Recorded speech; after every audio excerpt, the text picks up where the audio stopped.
Okay, I have the conflict of interest because I patented this mannequin and now a company is selling them. So we are going to split this workshop into a brief introduction about what are we talking about. After that, we will describe material and methods. And finally, and most important, we are going to practice with this brand new model for FNA. So, when I got involved 5 years ago with the university and starting to receive medical students, I realized I didn't want this situation. Students with hands in their pockets and with their arm crossed for 10 minutes is okay, but no more. I don't like this situation as well.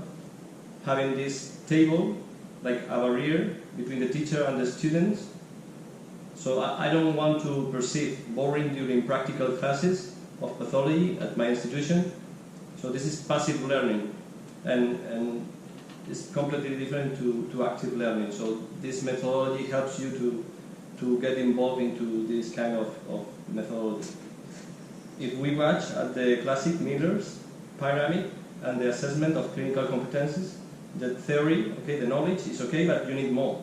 So that is to know how, to show how, and to do. So integrated knowledge, competence, and performance.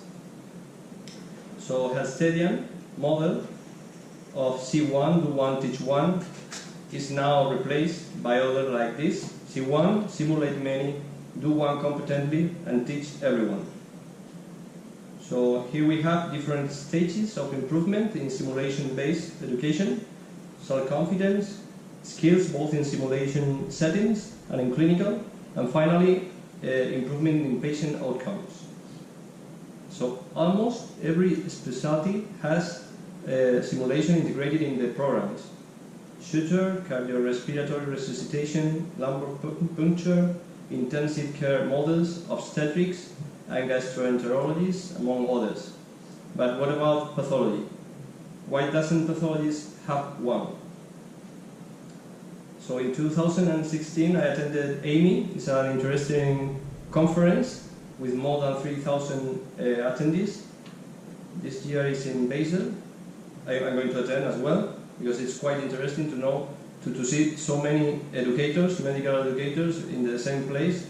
So, and this educator, Graham Brown Martin, displayed this slide. What if they design a school, no? A medical school? So, well, so the situation, the current situation is that the students and clinicians don't know what we do. You can read this article in the magazine, in the Pathologist, by Dr. Lopez, and how pathologists have regressed from eminence to anonymity.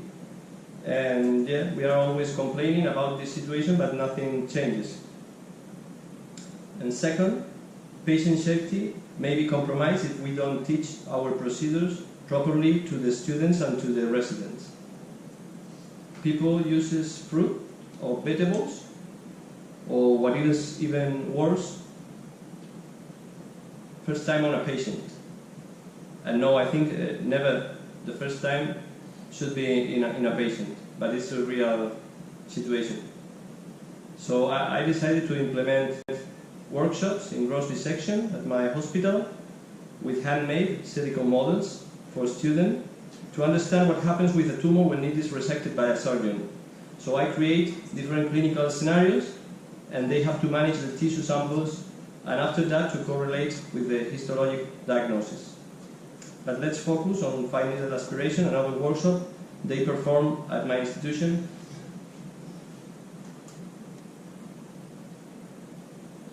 Well, I work in a medium-sized hospital in the southeast of Spain, and the students from this university, from the University of Murcia, they come to the practical part of the subject of pathology.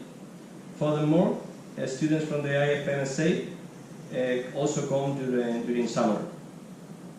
So 5 years ago, I developed these handmade mannequins for FNA simulation. I patented them, and I started to use them with the students. So small groups of the students, 4 to 8, 10, no more, spend some hours during a couple of days at the department. And one of the things I do is to propose these FNA sessions. These students face different clinical settings, and take a look at this picture. they see and they even comment. So one of them is telling, are you watching him? Yeah. So the left hand, as you can see, is on the mouth and the nose of the patient. So it's not, yeah. What if we use a potato or a banana? So it's completely different. And all the specialties know that. That is why it's so important, simulation and human shape models. So they learn asepsis and antisepsis methods, they perform the procedure, they obtain a sample, they expel it, and they prepare the smears. If you want to put some organic material like a fruit, banana for example, you can even stain this cell. So you can complete the education methodology with histotechnicians, for example. After each attempt, the case is explained with detailed images, and not only the smear but also the histologic for a better understanding of the disease. Look at the microscope. So I don't use microscope no more with students, and I'm right next to the students. I'm not at the other side, on the other side of the table. Well, 5 years ago. So what we have since then, we have been doing this for 5 years with every single student. So that is more 300 third-year local medical students. 178 of them, they rate this session, and they give a 4.2 out of 5. So they thought it was between valuable and essential. 23 IFMSA students from different countries also come in August, in summer, and they also participate in this kind of simulations. We have also implemented debriefing methodology using the debriefing assessment for simulation in healthcare developed by Harvard.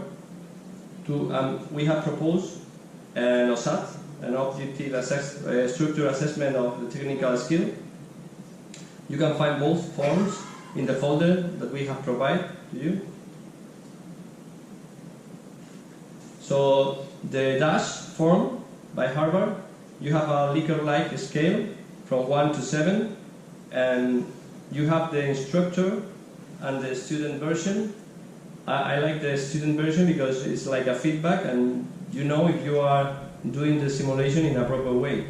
So, and you have also a brief form and a long form. The one you have in the folder is the long form.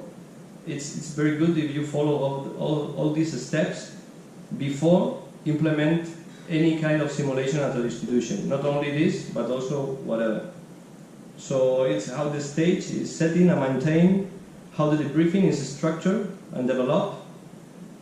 Sometimes I record them, under their permission of course, to show their mistakes. And this is something very good. And the OSATs, you know, you are familiarized with the OSCE exams at the end of the medical school? Yeah. Well, it's an evaluation at the end of the medical school with around 20 stations, and some of them, around 6, they find simulators, actors, among other things. So what about an FNA OSCE station when they finish the medical school? Maybe they have pathology, we are more visible for them. So OSAT is just a modified OSCE for technical skill. So we have this checklist. I think nothing is missing. So introduction to the patient. I act as a patient when I'm with them. They have to ask about the clinical history, about the anticoagulant therapy. So they have to explain me the procedure. Before the simulation, I made a brief introduction about the procedure. They have to have the asepsis and antisepsis methods. They have to palpate to select the size of the needle, to assemble the system, to performance the aspiration, compression, and performance of the smears. So I think everything is almost there.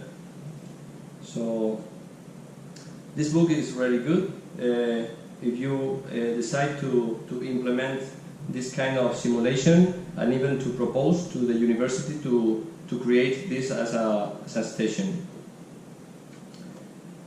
Well, what do we need? we need a simulator. No, I think no more fruits, please. So a company from Seattle, Soulbones, got the license of the patent, and they have developed FioNA. It is a brand new product which was released last March at USCAP in Vancouver. It is a reusable human-shaped phantom, mannequin, simulator, whatever you want, with different areas to perform the fine needle aspiration procedure. Cervical area for salivary gland or lymph nodes, anterior neck for thyroid or cyst, axillary area for lymph nodes or soft tissue, breast, and another abdominal location. Digital images. I believe the students feel more comfortable with digital things since they are now millennial generation of students. Anyway, you can also use the microscope, but remember this barrier between you and the students. So you are next to the students, I think it's quite different. I like to show them not only the smears but also the histology for a perfect understanding of the disease and the fine needle aspiration procedure sample they got. So you need an instructor, so you can not only buy a simulator and give it to the students, someone has to play the role of a teacher, of an instructor, and teach them. So simulation is not a methodology. It's a methodology, not a technology. So it replaces or amplifies real experience with guided, so important the role of the simulator. The instructor.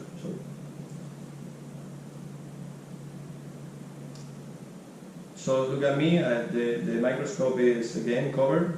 I'm not using it. I connect the laptop. And look at other, I think, another things like this input device allows me to control the image. I'm not selling it, it's this that I'm using now. And I think they pay attention of what I'm explaining, so I think it's quite interesting. If you have a small group of students to do this. So the achievements, we have present this experience in different formats, posters, orals, at international meetings like USCAP in Seattle, the International Congress of Cytology in Yokohama, the European Congress of Pathology in Cologne, our national meeting, and what I think is important, to be present at medical education and simulation conferences like CESAM in Paris, AMI in Barcelona, and HPSN in Florida. So this paper was published 2 years ago in our journal, now it's indexed, and talking about this experience, and hopefully this new paper I submit to Diagnostic Cytopathology is also published with all this methodology. That is a DASH method and the OSATs. But what is more impressive for me was the first exhibition of the model in Vancouver. So colleagues like Sarah Yan or Sanjay, or I have also the opportunity to show it to a person that I greatly admire, Dr. Sivas.